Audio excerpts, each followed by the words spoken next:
Bonjour, Stéphane D'autreville, récolteur manipulant à Jules-Reims. On a commencé à travailler les sols il y a une dizaine d'années et on a ressorti du grenier ces charrues. Ce sont des charrues d'Hérault, c'est quasiment les premières, en tous les cas elles datent des années 60. Elles sont montées sur le tracteur d'origine. C'est un Hérault Technoma avec un moteur essence qui est un moteur Renault. Ce qui suffit largement, ça consomme un petit peu d'essence, mais c'était le charme. Cela dit, ces charrues-là, le porte-outil fait qu'elle peut être adaptée sur des autres enjambeurs d'Hérault plus récents.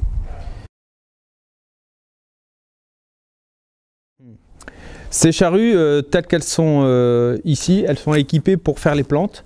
Elles ne vont pas passer vraiment sous le rang, mais elles vont laisser vraiment une petite bande de rien du tout au niveau des pieds de vigne, ce qui permet de limiter déjà. Et si on repasse plusieurs fois, on arrive à éliminer cette petite bande d'herbe. Pourquoi? Parce qu'on est venu changer la lame intercept, on est venu en mettre une toute petite, justement pour ne pas abîmer les petits pieds de vigne. On a devant deux cœurs dissymétriques qui viennent couvrir quasiment toute la surface. Il ne reste plus qu'une dizaine de centimètres entre les deux. Et puis derrière, on a un cœur qui vient tout couper. Au niveau des réglages, on a aussi le dévers ici qu'on peut régler. Ce sont des charrues assez légères qui peuvent se monter voilà, sur tous les dérots. Assez facile de réglage. L'usure, elle est très simple. Ça va être ce câble là qui risque de se casser, c'est un peu embêtant. Bon, ça reste quelque chose qui se trouve facilement dans le commerce ou qui est facilement qu'on peut fabriquer facilement. Les étançons sont un peu légers, donc voilà, c'est une charrue légère, mais pour des terrains légers. Donc ça va très bien sur une plante ou des terrains sableux.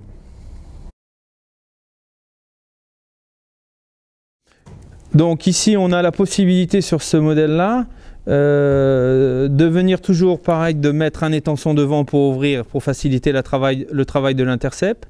L'étançon, on peut venir aussi le mettre ici devant et on peut en mettre un derrière comme c'est là. Donc on peut venir mettre 4 étançons. Le câble ici, il va permettre, lorsqu'on remonte le porte-outil, de venir rabattre tout le système. Ce qui permet, en cas de problème, dans un rang de vigne, dans une route de vigne, de pouvoir relever l'ensemble qui se resserre et on peut reculer, on peut avancer, on fait ce qu'on veut sans abîmer les pieds de vigne.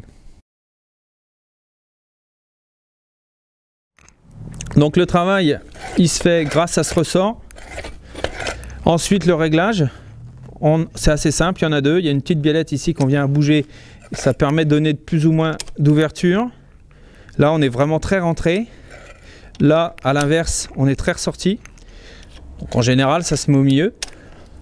Ici, on va bloquer la sortie. Donc là, on n'est pas en plein travail, mais voilà ce que ça donne. Au maximum, on va pouvoir venir jusque là. Si on veut travailler moins, il suffit de caler au réglage qu'on veut. C'est assez simple. Ensuite, on a le réglage de dévers. Voilà, on a 5 crans, milieu, 2 à droite, 2 à gauche. Au niveau du relevage, on a une butée qui permet de limiter la descente ou la chaîne, toujours reliée sur la suspension de l'enjambeur, qui permet d'éviter que les charrues s'enfoncent trop à l'avant.